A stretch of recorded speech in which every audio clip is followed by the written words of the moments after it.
great honor to be here today for this panel on deriving value from big data and analytics. I came to this topic when I started working for Microsoft, consulting for their online services division in the middle of 2007. And Microsoft entered online services with some amazing talent in machine learning, but much of the engineering organization came from packaged software. And so I was able to watch and observe a large company with very talented people try to navigate the transformation into the amazing world of big data with all of its power, but so many pitfalls in terms of both the science and the business management. About 4 years ago, Microsoft brought in an executive, Qi Lu. For those of you who don't know Qi or know his story, it's really an amazing one. He came out of poverty in a small village in China to get his PhD in the United States, and now he's one of the top 4 executives of Microsoft, and he's a truly inspiring figure to work for. He's a brilliant, brilliant scientist with statistics in his DNA, and I think that's an example of the kind of leader that we're going to start to see in the executive suites of major companies, which really looks quite different than the background and expertise of the past. So today, our panel has representatives from 3 of the big waves of big data, if you like, from search, sort of the pioneer and the sort of extreme example of big data. We have Li Fan, who's the Vice President and Deputy General Manager of Baidu, and she spent many years at Google as well. And she also represents one of the disciplines of big data that she spent several years working in systems infrastructure. We also have sort of one of the second waves of big data. We have Simon Zhang from LinkedIn, where he's the Director of Analytics, supporting multiple functions in LinkedIn, the social wave. And then we have Michael Lee, who's a data scientist at Foursquare. He has a PhD from Princeton and is responsible for the machine learning that goes on at Foursquare. So we have the 3 waves and all the disciplines represented here, so we'll sort of get a 360-degree view of big data analytics. I'm looking forward to a great panel discussion. So I'm wondering, as the first wave, Lee, would you be willing to kick things off? So first of all, it's my pleasure to be here, and I'm very glad to see this large audience interested in China and in the internet. I view myself as an internet veteran, worked for Google for a long time, then Baidu as executive. Today's topic, definitely a popular one, both in US and China, as the big data. As we all know, search engine is really the pioneer in terms of big data. Baidu, as the Chinese big search engine, index hundreds of billions web pages, both in Chinese and other languages. So for us, it's really big data is not a new problem.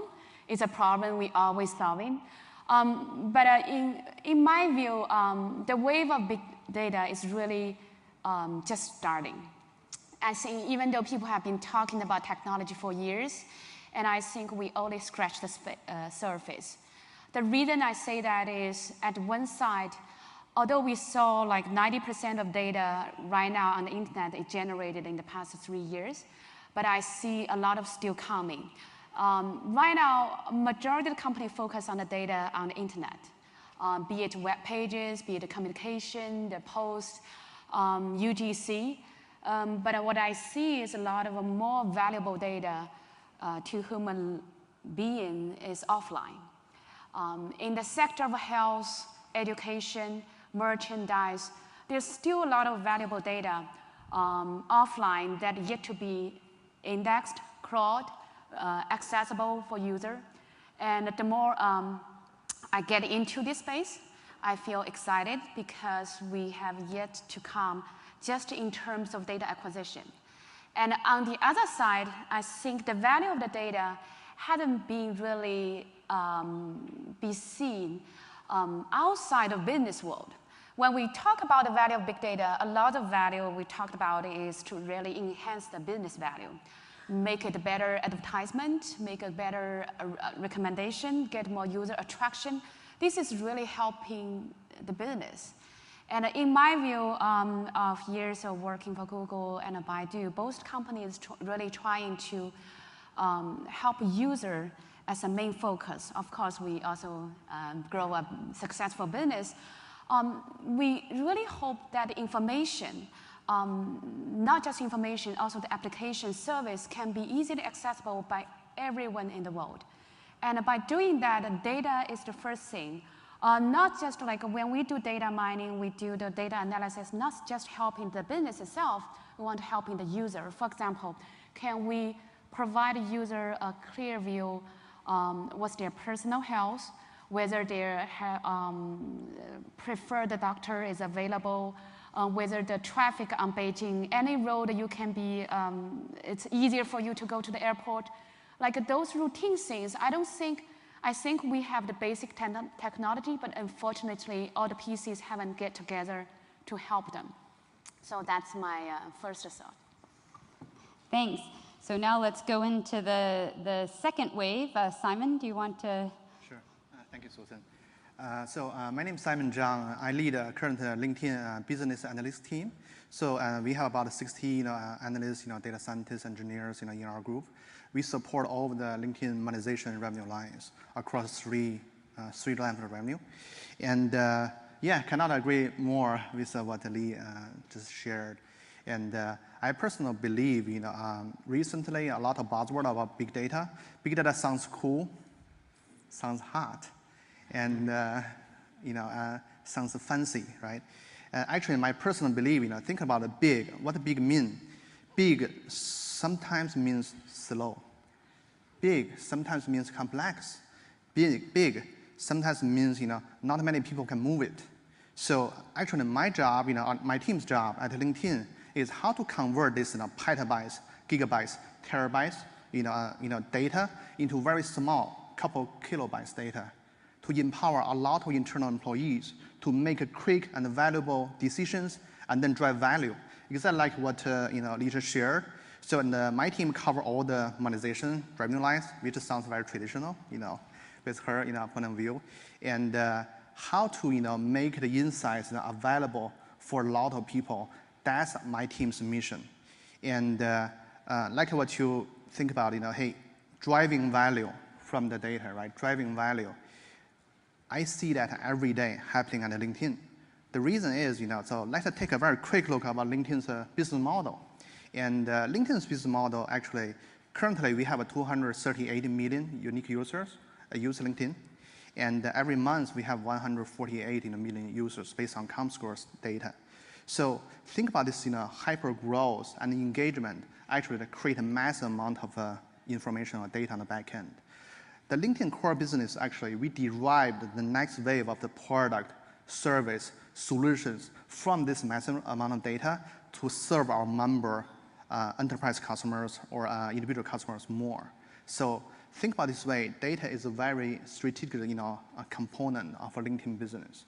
And then we derived 3 revenue lines, right? We call it talent solutions, focus on recruiting, hiring, jobs. And the second, we call it marketing solutions, focus on advertisements and marketers. Third, we call it premium subscriptions, target unique LinkedIn members like someone like you, right? How to make all of us be more productive and successful. So to do that, a lot of people think, oh, on LinkedIn.com, we have a lot of recommendations, right? For example, people you may know, Mao Zhou, the news you may like, people you like to hire. However, on the back end, actually, LinkedIn uses data massively to empower internal teams, including sales, marketing, engineering, product, operations, and different departments. So our goal internally is we want to have every single employee internally use data insight to help them to drive decisions every day and then take actions. So drive decision and take action, one thing is very important, speed. So like the water, there's a very Asian article called the Art of War, right, in China. He highlighted one thing, speed really matters, right? In Chinese it's called 兵贵速不贵久. What we found in LinkedIn is when we make the data insight extremely fast, a lot of people would love and use it, and then we see hyper growth and incremental value from there. So that's why so it's a very challenging topic for professionals like us, how to make this massive amount of data or insight into extremely fast and insightful value, and then provide to our users. It doesn't matter to our internal employees or external members, and then help them make decisions and make life better. I think that's my basic understanding about big data. Thank you. Yeah. So Michael, now we're on to the third wave. Of course, both search and social networks like Facebook and LinkedIn have a very important mobile component already, but Foursquare is really lives and breathes it. So can you share with us your insights about big data in the local mobile space? Absolutely, Susan. I feel like I'm kind of a David amongst Goliaths here. Foursquare is obviously a much smaller company than Baidu or LinkedIn. And just sort of show of hands, how many people here have heard of Foursquare, know what it's about? Okay, good. I mean, we're at a tech conference. I would hope that's not zero. So Susan said, I'm a PhD data scientist at Foursquare.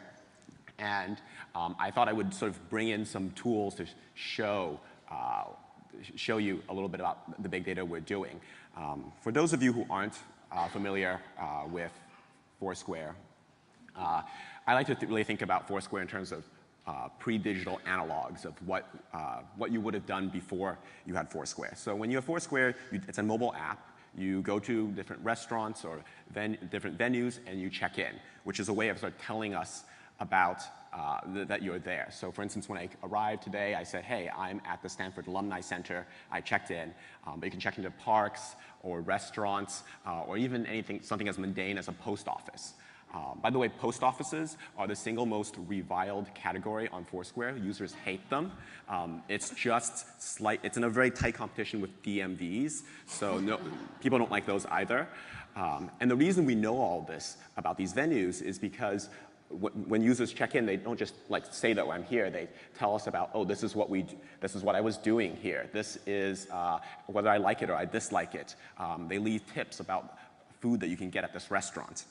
And from all that data, we can sort of do the other half of Foursquare, which is recommendations. So this is a copy of the original 1929 Guide Michelin, the Michelin Guide. You can think of Foursquare as like the iPhone 5S version of this. So we do social recommendations. Your friend, maybe Susan here is an expert at French restaurants. And so if I come to the Bay Area and I'm looking for a French restaurant, I would say, hey, where has Susan been? So you can figure out where you want to go based on what your friends are doing. But we also do recommendations in the same way that Netflix does recommendations for movies. We do recommendations for restaurants and bars and different places to go. So we have 35 million users worldwide. And what that looks like is this. I don't know if you can see it with the lights. That's okay. So this is it looks like a map of the world, but there's actually no geographic data there. I didn't put in a map at all. All it is a black canvas, and there's a white dot, a light, every time somebody's checked in. This is over just 6 months or something. And so you can actually see, you see the US, Europe, Latin America, you see the whole world light up in this way. And so this is sort of the macro picture. This is the big picture of what our data looks like. Here's the small picture. For those of you from the East Coast, you'll probably recognize this is New York. You can see the island of Manhattan down the middle. If I have a laser pointer, island of Manhattan down the middle. You have JFK, LaGuardia, right? You can see the actual runways and the terminals. You can see the streets, the bridges. This is the ferry going between Staten Island and Manhattan, and these are people checking in along the route. Again, no map data. All it is just a point for every check-in. And this is my favorite visualization. This is a time-elapsed picture of what you just saw. So up in the upper left, that's the time. 5 a.m., Manhattan's dead. At 7 a.m., people are streaming into the city. They're checking into Grand Central and Penn Station. Around 11 o'clock, people are very the city's just throbbing, right? It's really busy. Now we're getting to 4 or 5. People are starting to go to dinner, so we're starting to see a lot of food light up. And then now it's 8 or 9. People are going to party. These are the bars. This is where the bars are, right? Williamsburg, Lower East Side. 1 a.m., 2 a.m., people are finally getting home. By 3, the city dies, and the thing starts all over again at 5. So we have these amazing views of the city, and this is just sort of the tip of the iceberg for what you can do. I mean, I think one of the most amazing things is after Hurricane Sandy, you could see people would come in the day before, and check-ins at Whole Foods and other grocery stores just spiked up as people were reporting and preparing for the hurricane. And then when the hurricane came, you just saw this dip in check-ins because everyone was staying home. And then within a few days, you saw the city would come back to life. And the normal cycle and rhythm of New York that you just saw and that animated up there started up again. And I think just sort of seeing that was, for me, a very inspiring thing to see my own city sort of recover from a major natural disaster. But we have so much more that we can offer to the world and to advertisers and to users. Wonderful. So I think we've really kind of covered a lot of the different aspects of big data. So let's take a few minutes now and dig into them more deeply. So one thing that Lee raised was bringing a lot more specific domain data online. And now we've just heard from Michael about how we can watch people move at a very fine grain of both location and time. I'm wondering what the panel thinks about sort of new or maybe unexpected or unintended applications of all of this information. So we're seeing, for example, cities put a lot of their data online, and you can know about noise at different times of day. You can know how transportation is moving. Some of the sources of data are the mobile phones and so on, seeing how people are moving around. What does this unlock? A lot of things. So one of my favorite examples of kind of data that we have at Foursquare and how we use it in a new, interesting way that you might not realize that you could do. So if you think about what we have foot traffic data, right? We have 35 million users walking around the world telling us where they go. And the question we wanted to answer was finding an authentic ethnic restaurant. And so you might think okay, foot traffic data, ethnic restaurants, nothing in common.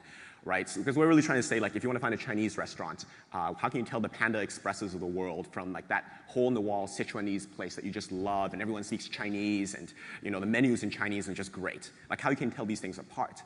Well, it turns out that if you look at people who go to China a lot, and you look at what restaurants they eat at, what Chinese restaurants they eat at when they're in the US, that's actually a really good indicator of whether or not it's an authentic Chinese restaurant. And so when we did this calculation, we found out that things like Panda Express would show up at the bottom. And then the thing that actually showed up at the top for New York was a restaurant that my mother and I actually just gone to 2 weeks earlier. And we only found out about this because a friend of hers who lives in Chinatown and only speaks Cantonese told us about it. So think about it. Before Foursquare, the way you found out about these local restaurants is you would have to be a local, a local, and speak a foreign language. And now we can sort of just run a MapReduce and figure this all out. And I like to tell the story because I think perhaps many people in this room, I'm very proud of my ethnic heritage and my ability to sort of find a great Chinese restaurant. Well, you don't have to be Chinese, right? You just need to run MapReduce. And to add insult to injury, the person who did this analysis wasn't me. It was actually a Frenchman. So literally, a Frenchman found the best Chinese restaurant in New York running a MapReduce. And if that's not a testament to the power of big data, I don't know what is. So I can see how Foursquare benefits from those ideas, and of course you guys are most likely to think first of the ideas that you can directly put in your product. Do you have any good examples outside of what Foursquare might do? We're using our data, or? Yeah, using data like this. Yeah, I mean, one of the things that I'm working on is collaborating with different academics, using our data for sort of social purpose kind of research. We have a few people that are in the works that maybe I shouldn't talk about, but one of them is actually a group of economists, and they're very interested in looking at tipping behavior and virality behavior in our data. There's a lot of study of virality behavior online, but they want to know, can we observe if people go to a venue, is there some critical point above which, suddenly more people today begets more people tomorrow? What's the viral behavior like? If I'm there and my friends are there, does that make it more likely for people to come to this venue? And obviously that's interesting for us, but interesting for society in general. So let me say a word about that, since this is something that I've been a huge beneficiary of as well. When firms are sitting on these mountains of data, especially smaller firms that are just growing or firms that have just entered a business, it can really be overwhelming to try to figure out what are useful directions to pursue and what directions aren't. And a lot of the initial explorations of data can really be thought of like they're sort of basic science R&D, in the sense that you don't know whether you're going to get something out of those investigations or not. It can be risky for the employees if they spend months on something and it doesn't work out, and also risky for the firm that doesn't have a lot of human capital. And so I've seen companies as big as Microsoft and smaller companies like Foursquare benefit greatly by collaborating with academics, who generally will, if you allow them to do research and publish out of the data, will work for low wages or no wages, depending on the agreement you make with them. And your lawyers sometimes want you to pay them something. But you can sort of put some of your exploratory analyses out to really, really smart people. And it might seem like the application is a little bit removed from your core business, but along the way they discover really great things. So for those of you in companies that haven't taken advantage of that, feel free to email me at Stanford, and I can tell you a little bit about how companies have done that successfully.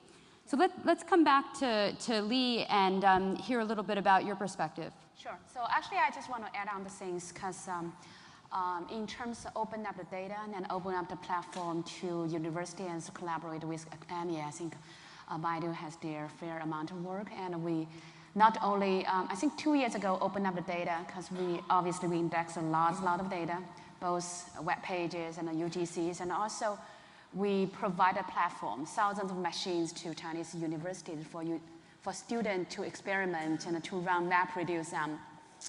But ultimately, I just want to add on provide my perspective. Ultimately, I don't, not to object your opinion, but I don't want my friends to know about MapReduce just to figure out a restaurant. I think those information should be readily available should they ask the right question.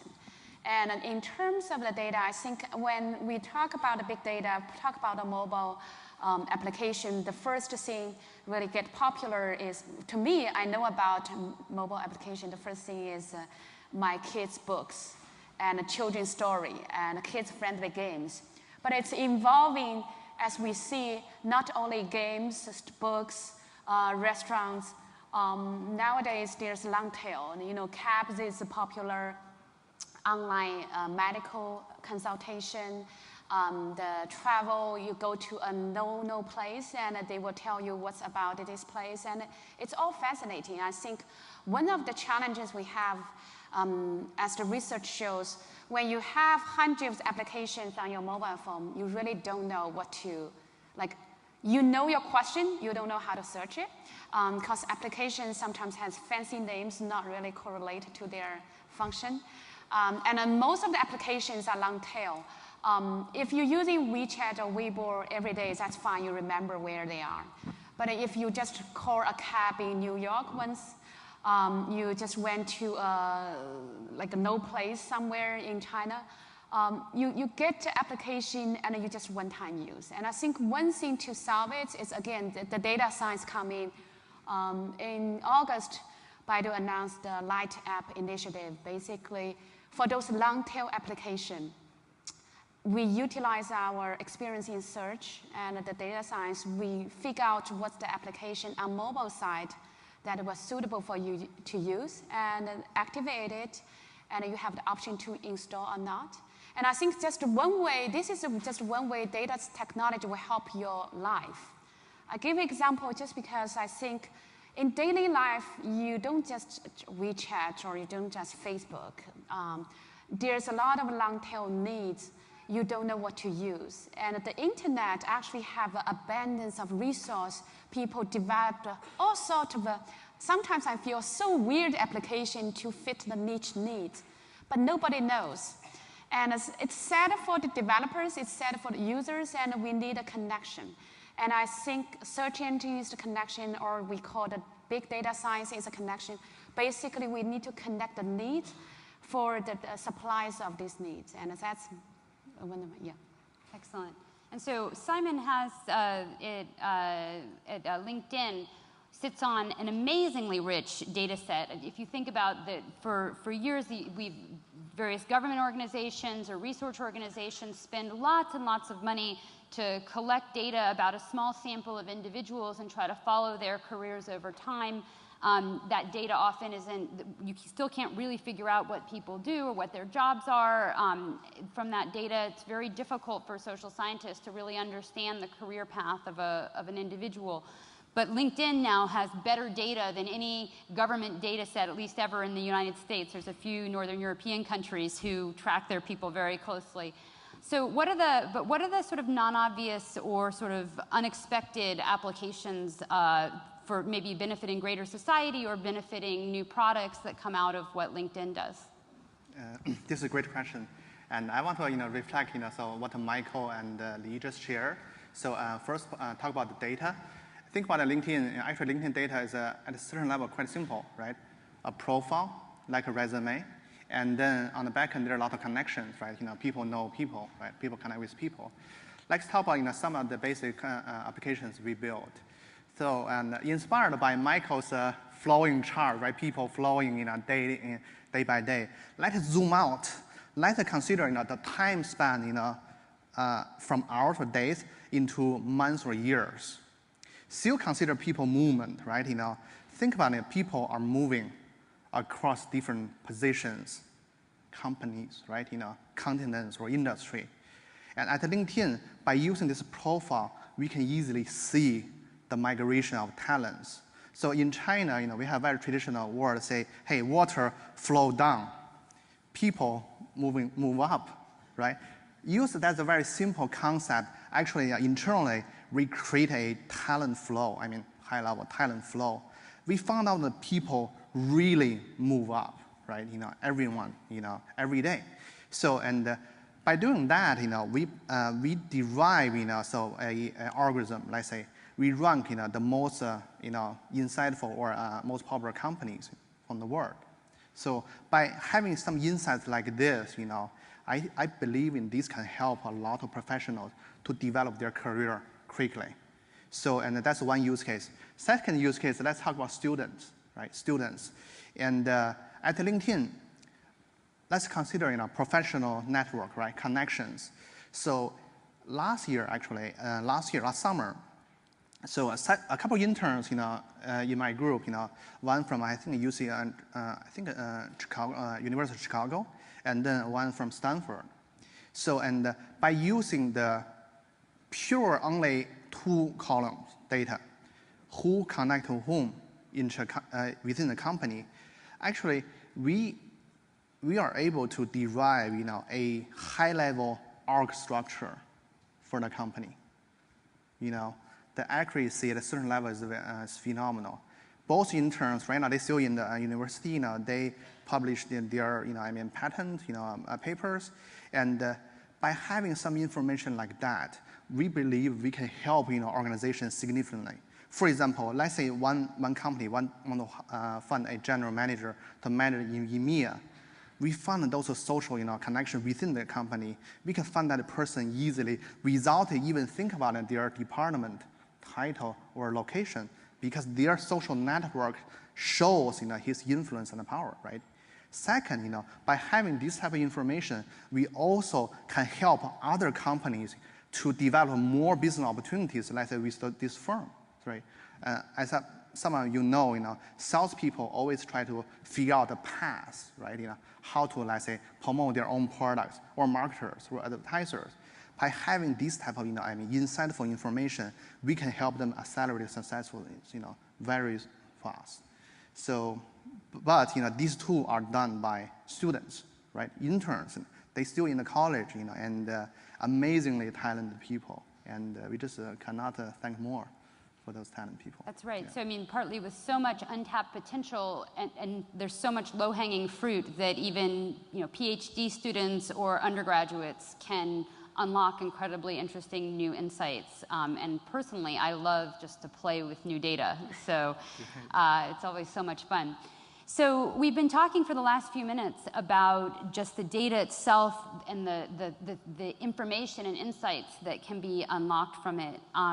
Let's turn back now to some things that were touched on, especially by Simon, about how you actually manage successfully an organization based on big data.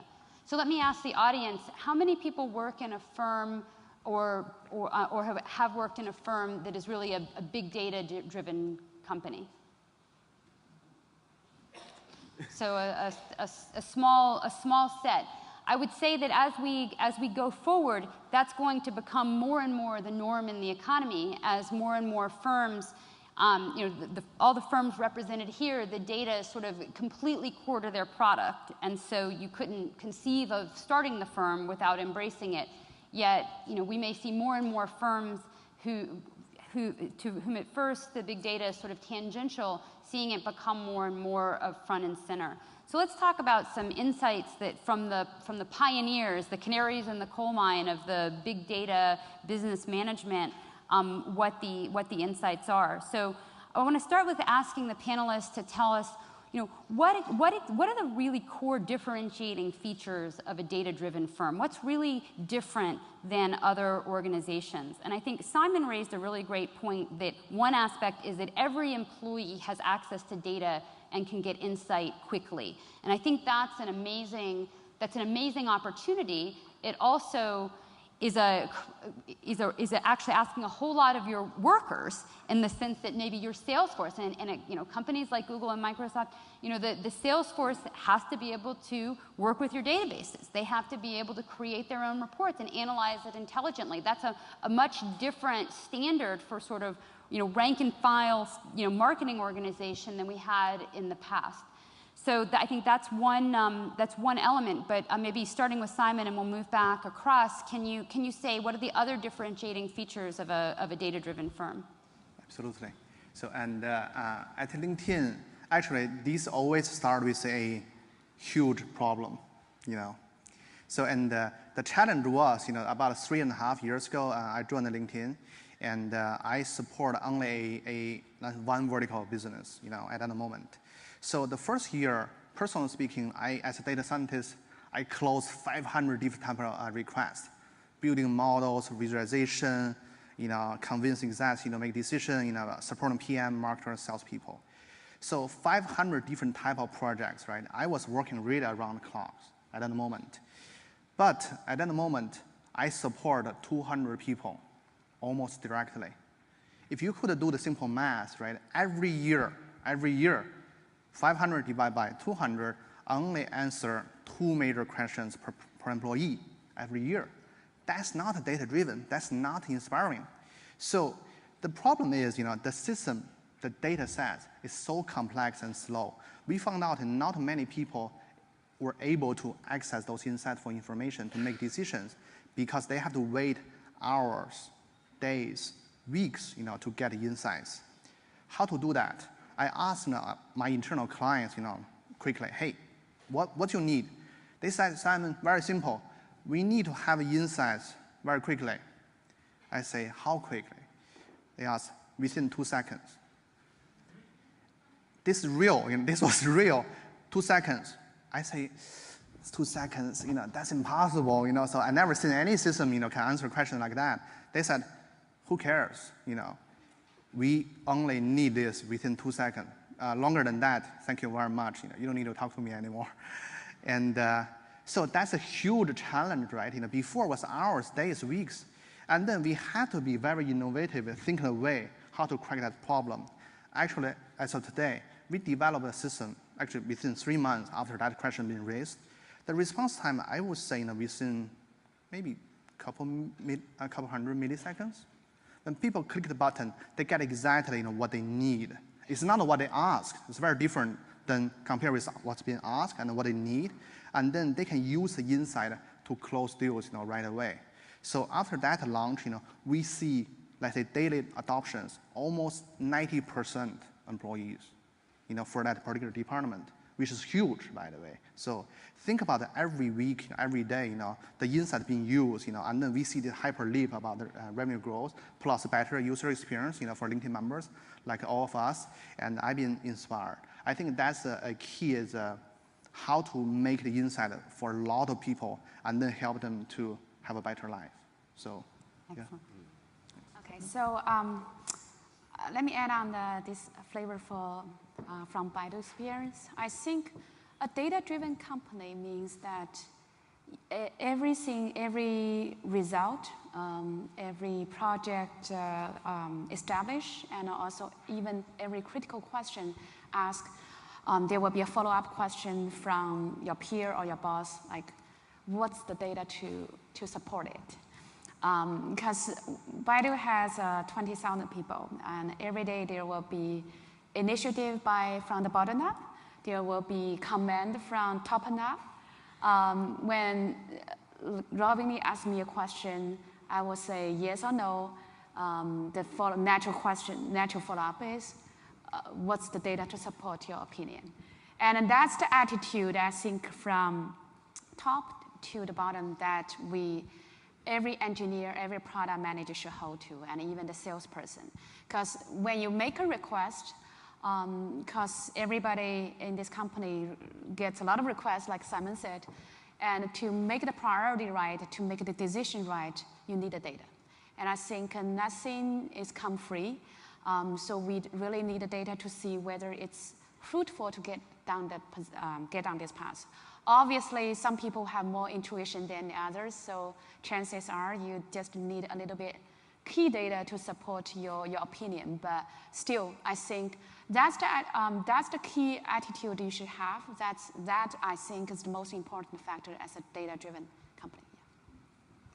Yeah. So actually, I really agree with what Simon said about making those data insights happen right away. I know that one of the most annoying things I have to do is like write a MapReduce to get an answer. I write the MapReduce, 4 hours later it returns an answer. I've already forgotten why I cared about the answer. But I think perhaps a more fundamental issue really is sort of using data and having a culture that's driven by looking at the data. And actually, with your indulgence, I want to make this a little interactive. So a friend of mine actually works at a teenage call center. So if you're a young teen, you might be experiencing some psychological issues, or you might be depressed. You call into the hotline, and they'll have a person who talks you through it. Now they say one of two things when you call: either "Hi, I'm a specialist. How can I help you?" or "Hi, I'm a counselor. How can I help you?" And show of hands, I'm curious to know who in the room thinks that specialist is better versus counselor. Now, everyone has to vote, so raise your hand if you think counselor is better. Come on, raise. Okay. Now, okay, and then raise your hand if you think specialist is better. Raise your hands.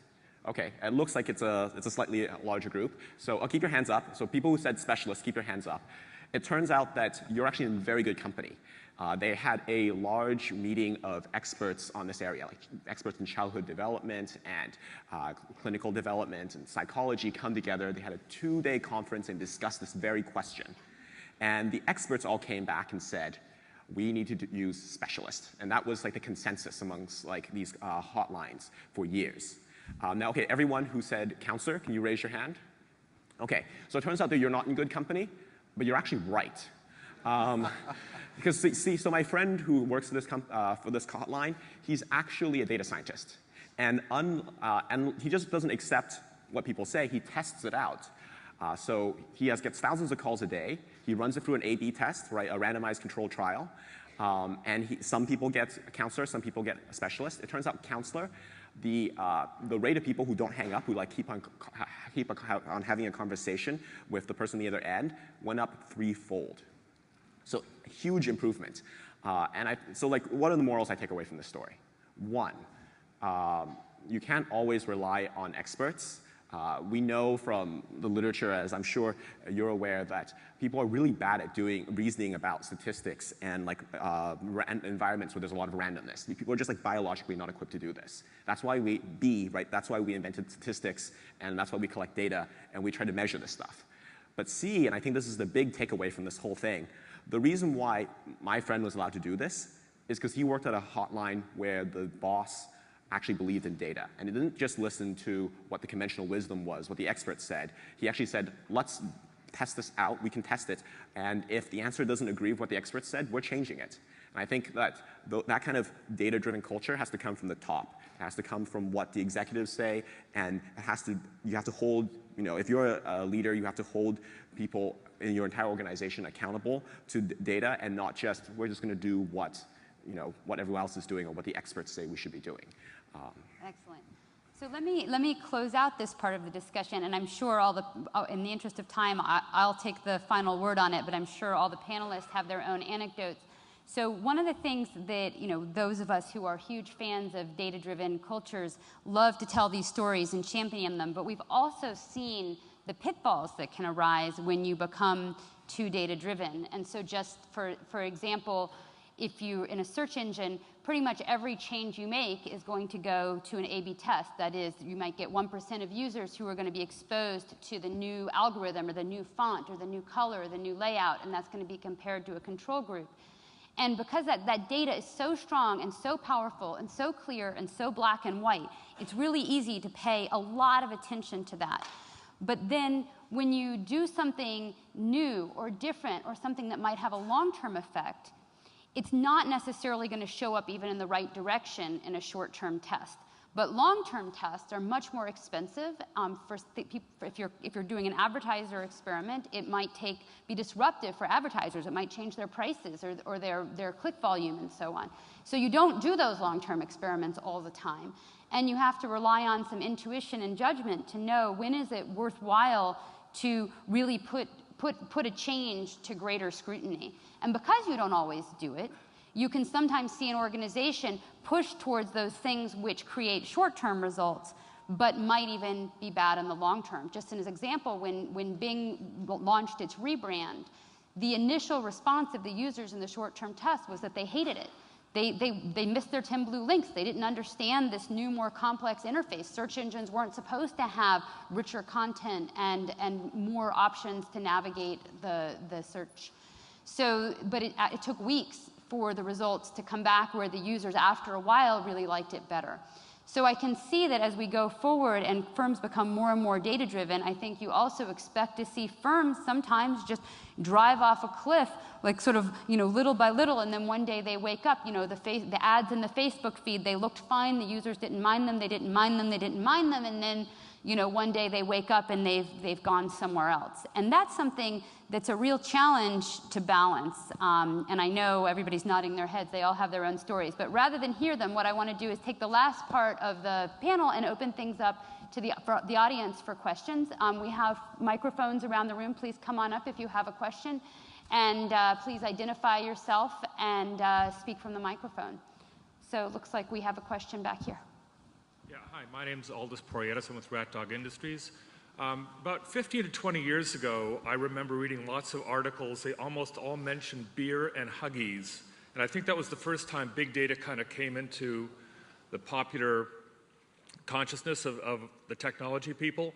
And it was kind of a big disaster, I recall, because we did have data, but we didn't know how to ask the questions to get the answers. I'm not really sure that I'm convinced we've learned that yet. I'd love to hear from the panel what you guys think we have figured out in the last 10 years that will make it work this time.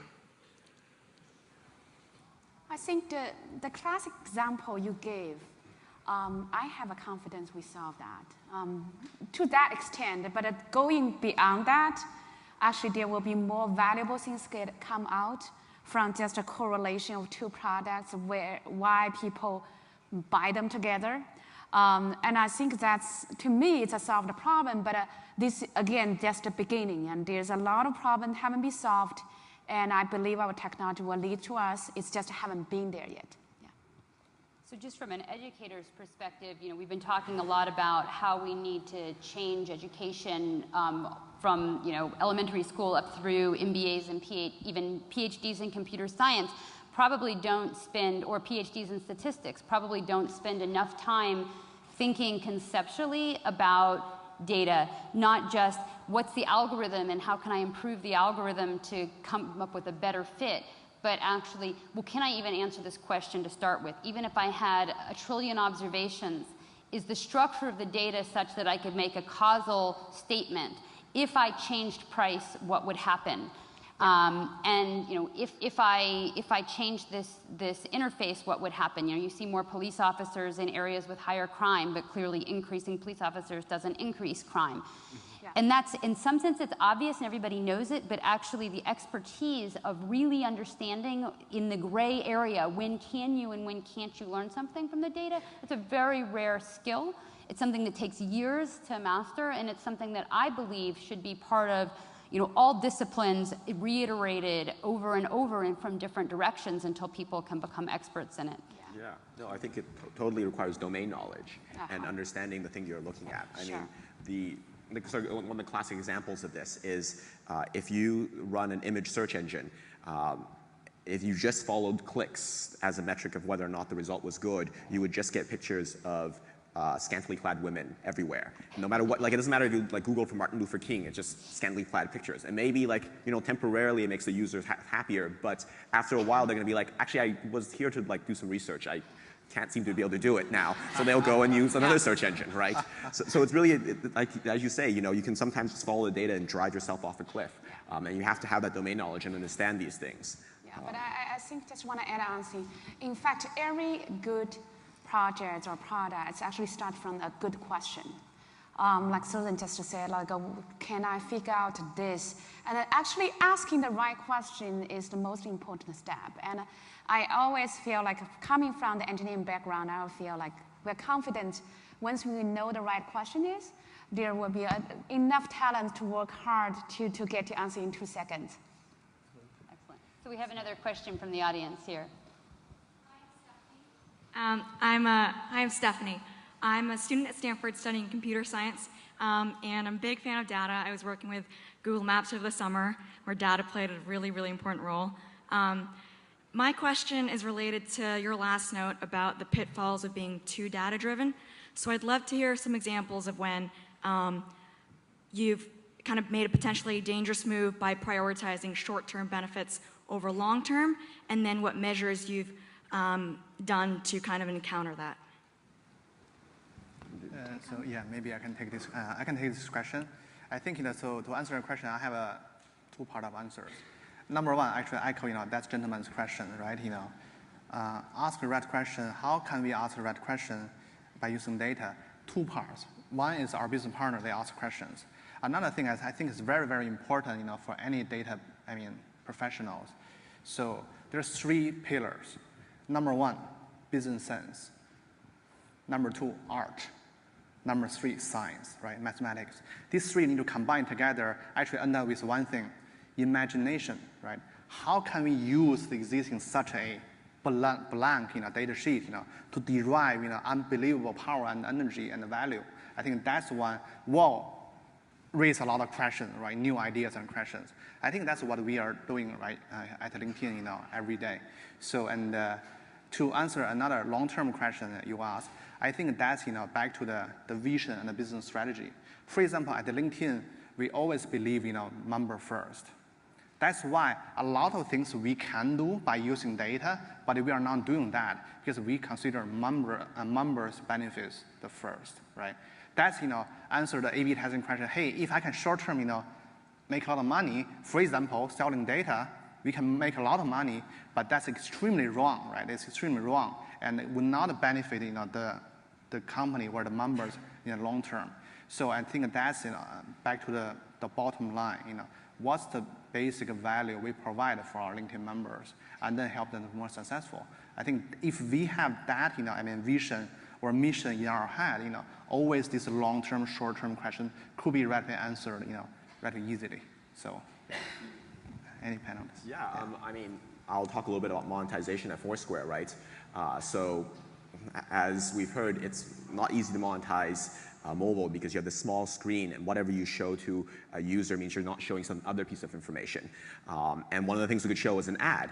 But for example, even if Taco Bell is paying us to show ads, if you have never been to a fast food restaurant, if you, your friends don't go to Taco Bell, if you yourself don't even particularly go to Mexican restaurants often, we're not going to show you a Taco Bell ad because that would just be a bad user experience. And we know that maybe you would click on it and you know, we could make a little bit of money, but we understand that long term that's bad for users and bad for engagement, and especially on such a small amount of real estate, we're not going to waste those pixels showing you something you don't want.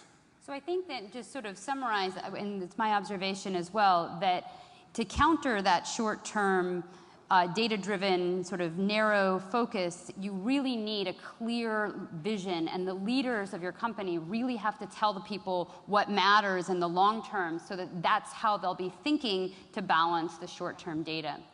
So we're out of time. This has been an amazing panel, and we'd like to thank the panelists for all of their insights. Thank you. Thank you.